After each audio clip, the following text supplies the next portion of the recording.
Welcome to the Beautiful Kingdom Builders podcast, your place for redemptive conversations about gender, justice, abuse, and healing in the Christian faith. I'm your host, Reverend Ruth Perry.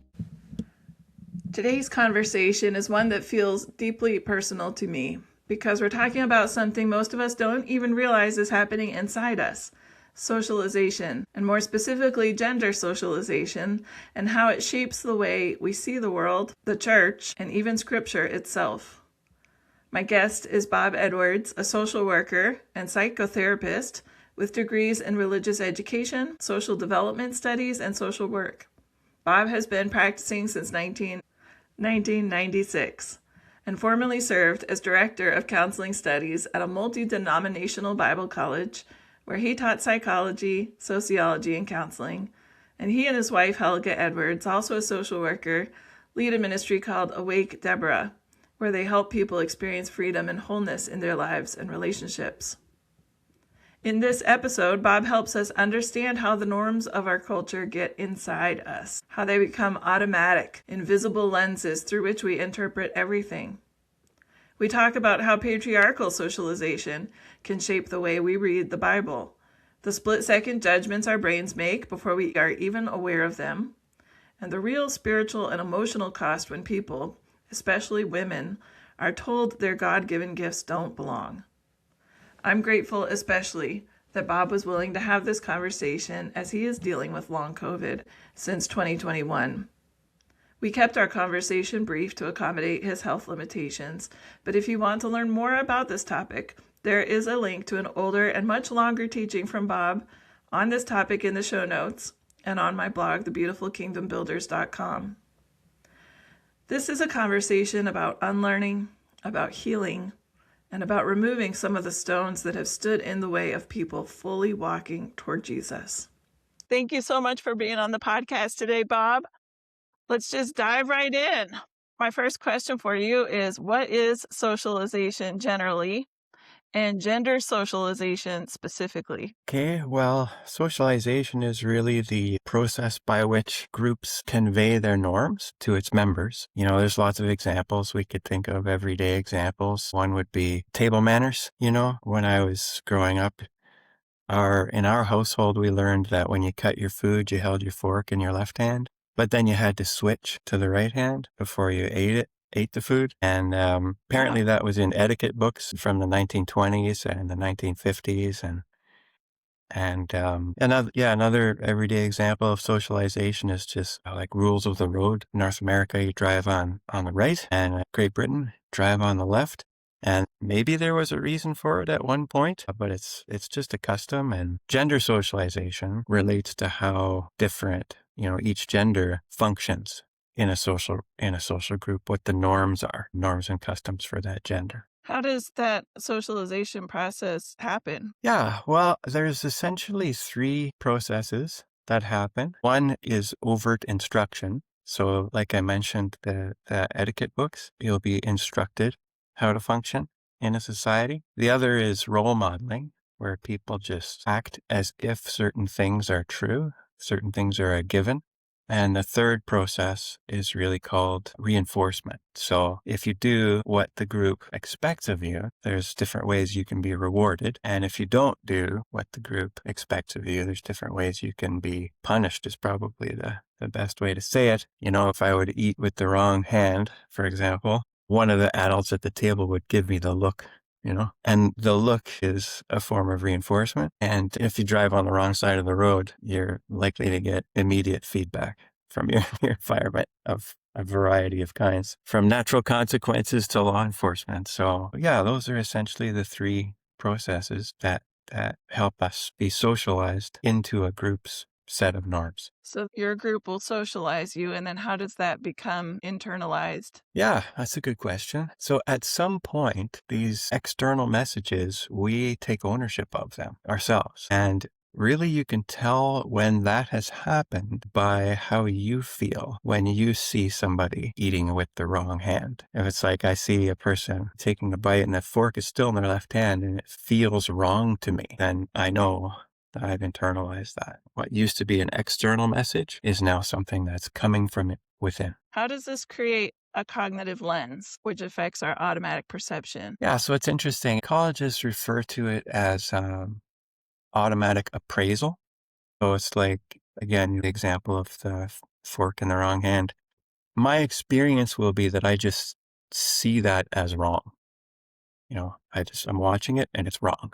And it feels to me that the wrongness is coming from outside. But in reality, the sense of wrongness is coming from inside. It's coming from the norms that I've internalized through the socialization process. And so in a way, it affects how we're interpreting the world around us constantly. It's just like a mental lens is another way of saying it that interprets everything that we see. And we think we're just seeing the world as it is, but in reality, we're seeing the world as we've been socialized to see it, if that makes sense. It does. Wow. So then, how does that impact our view of the world around us more Well, specifically? yeah. Well, it's interesting. With this driving example, I was just watching a clip recently of I'm like a motorsports enthusiast. My dad used to sponsor races and stock cars and things like that when I was growing up, so that's always been part of my life. And I remember when I was quite young, it was in the mid 70s, and we went to see a drag race because he sponsored a drag racer back then. And there was a big deal about one of the drivers named Shirley Muldowney. So I don't know if you've heard of her. No. But she won the Top Fuel, the drag racing championship, which is sort of the highest level of competition, 3 times, and drove this beautiful pink dragster. And at the time, I didn't realize why that was such a big deal, but she was the first woman that was allowed to compete. Like, women were banned from the Wow. sport. They weren't legally licensed. And she really broke through that. And so she's kind of a hero of mine for doing that. It's interesting, that whole subculture, that drag racing motorsports subculture, they would look at men and see drag racers, people who can drive well. And they would just look at women and think, nope, that's not for you. You can't do that. And it becomes a little bit more serious in other cultures, although in a similar way. For example, Saudi Arabia didn't allow women to drive, period, until I think it was 2018. And there's a province in Afghanistan currently where women are banned legally from driving. They can't get licenses. The reasoning given for that is that they're taught religiously that women are incapable of learning the skill of driving a vehicle. And in Saudi Arabia, they thought it was mixing genders for women to drive in a way that would lead to moral corruption. So, and unfortunately, we have things like that in our culture as well. We have, women can drive, thankfully, but there's lots of things in some churches that women can't do. And most of those things are related to teaching, preaching, and leadership. And people have these lenses, and I don't think they understand that they have these lenses many times. And I don't think they know where they came from either. But they just look at women and think, things come to mind like servant, helper, right? We've heard that term helpmeet, which is sort of a bad English translation of something in Genesis. That language in Hebrew and even later in Greek just isn't there. It's an English invention. And these things really impact men and women every day in the church and in the world. Sometimes people look at the Bible and they think they see this gender hierarchy, but if you look very carefully at the text, especially in its original languages and context, the hierarchy isn't coming from the text. It's coming from the person who's reading it. It's coming from their cognitive lenses. It's coming from their gender socialization. I relate to all of that because I was raised in a patriarchal culture. I'm assuming that most people are. And so for the first 30 years of my life, I read the Bible through a patriarchal lens. And it just made sense. It made so much sense that that was how the world worked and that that's what God meant. And so, yeah, I can totally get how that happens. You've talked about these automatic responses with our cognitive lens, how quickly it happens. Can you explain how quickly we draw these conclusions? Sure. Yeah. For us, it feels instant. So we don't recognize that the meaning is coming from our lenses at all. We think we're just seeing the world as it is, but we're really not. We're seeing the world as we've been socialized to see the world.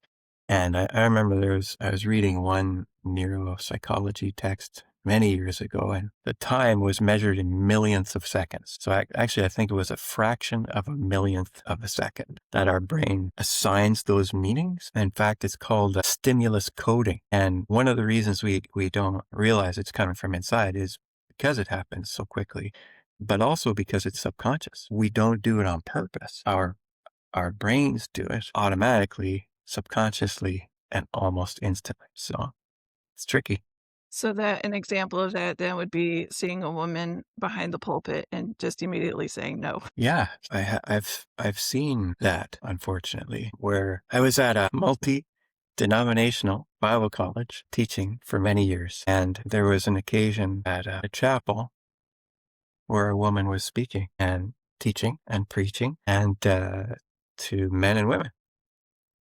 And one of the male students from a denomination that is very patriarchal just stood up and walked out and, spoke to him afterwards. And that was his reaction to seeing a woman teaching men. And that was very eye-opening to me. And of course, then there were so many other denominations represented who didn't have that reaction because that wasn't part of their training. That wasn't part of their socialization.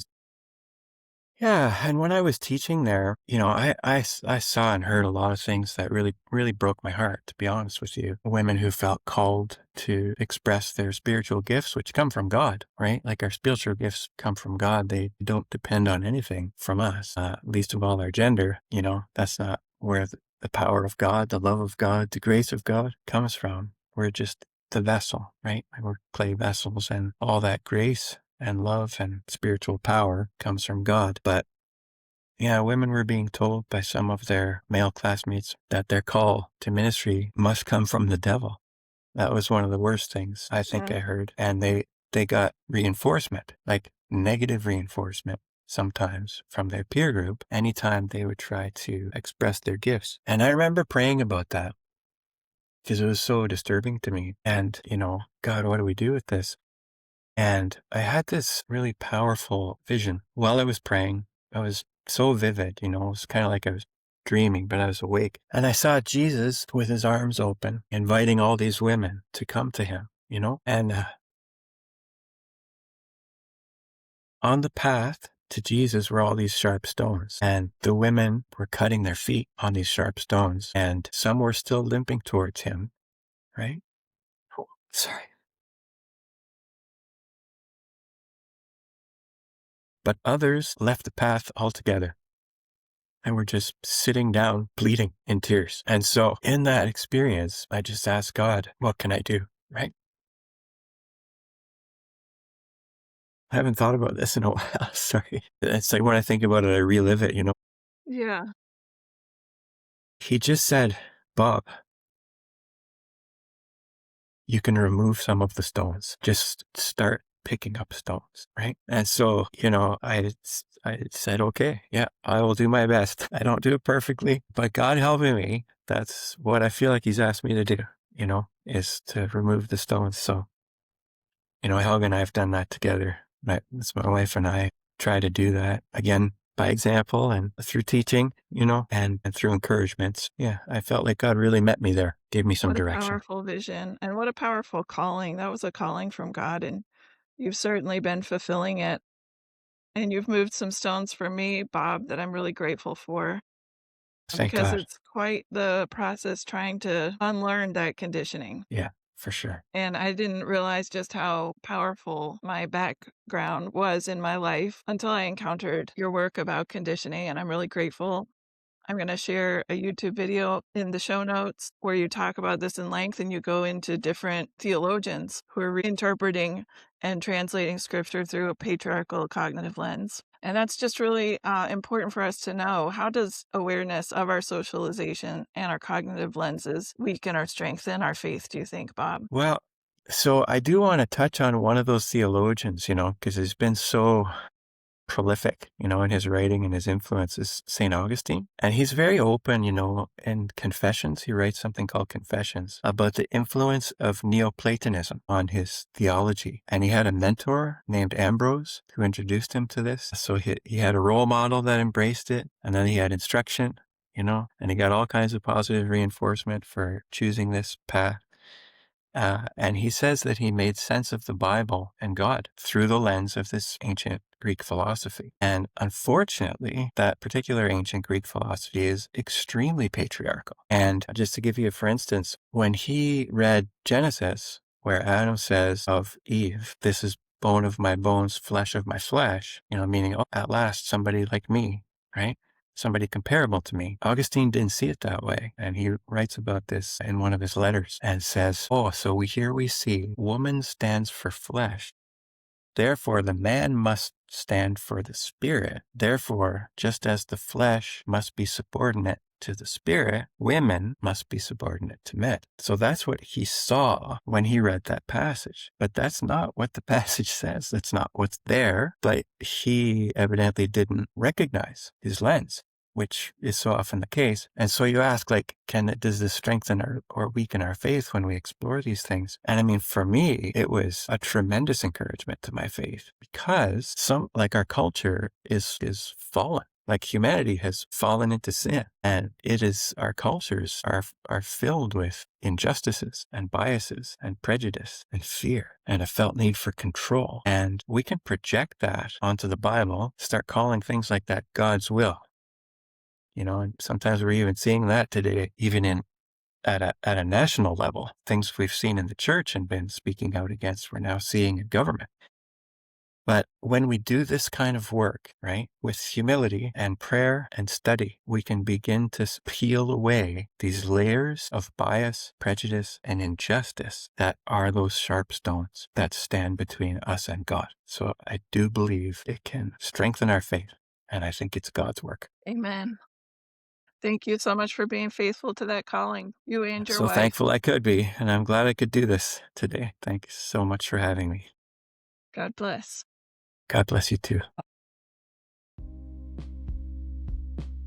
Thanks for listening to the Beautiful Kingdom Builders podcast. If today's episode encouraged you or sparked something new, please share it with a friend and take a moment to subscribe or leave a review. It truly helps. You can keep the conversation going on thebeautifulkingdombuilders.com or find us on your favorite social media platform.